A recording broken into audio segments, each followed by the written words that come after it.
You made A Wrinkle in Time for kids from the ages of 8 to 12, right? I'm curious as to what you were doing or what you wanted to be when you were growing up at that age. Well, I'm so happy to be here, first of all. Oh, I love you for it. Thank you so much.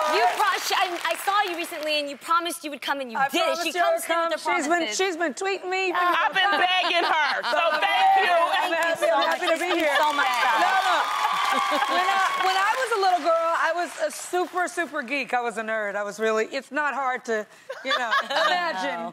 But I wanted to be a lawyer. Really? I really wanted to fight for justice and be like Thurgood Marshall and be in there with my briefcase. And so when I was 9 years old, my godmother, Charlene, got me a briefcase. And I thought, that's it, a few short steps to the courtroom. Like, I'm ready.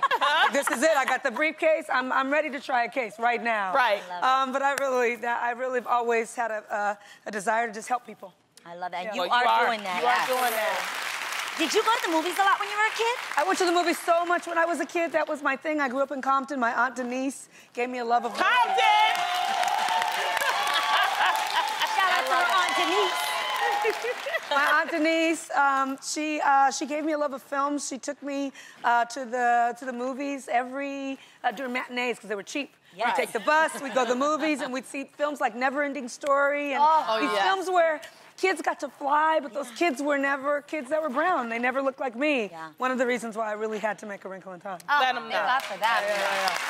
Now, another great thing that recently happened is that you got your own Barbie. Yeah. How does that feel? Look at you. So cool. We're so excited. How did it happen? It was cool. That's crazy. It has a little director's chair and everything. Yeah, I know, so cute. It says Ava DuVernay on the back, just like it does in real life, because that's what I do. But yeah, no, they called me up and they told me that they liked my work and liked what I did and thought I would be a good inspiration for girls. So they were making a Barbie. Yeah. I thought they were kidding. Right. It was real. So great. They're right. Now, last year, you got to direct Jay-Z's music video, Family Feud. It was great. Yes. You had Beyonce and Blue Ivy in there. You know, how did you get that job, and how did you start working with their family? It's so crazy.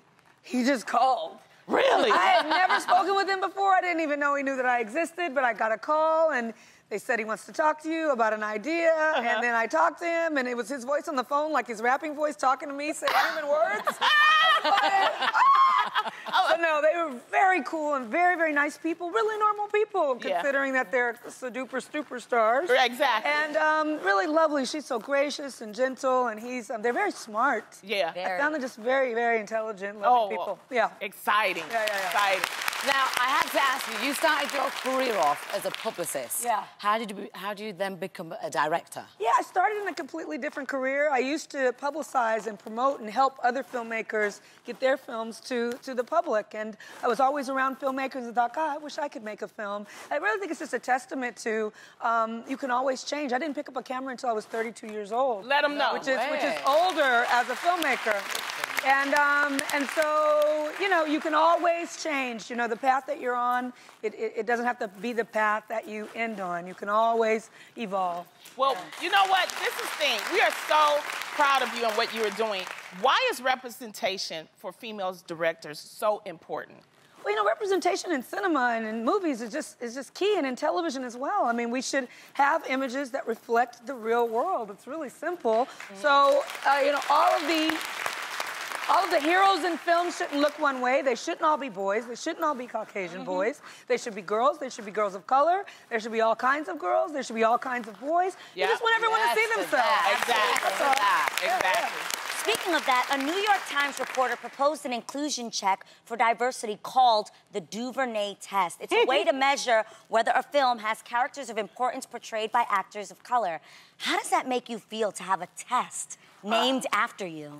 It's incredible. A writer that I really love, Manohla Dargis, at the New York Times decided that she was going to name this test after me.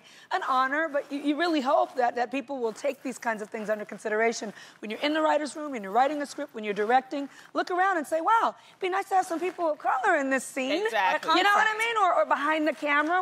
You know what? Right. Exactly, yeah. You have to have more of it.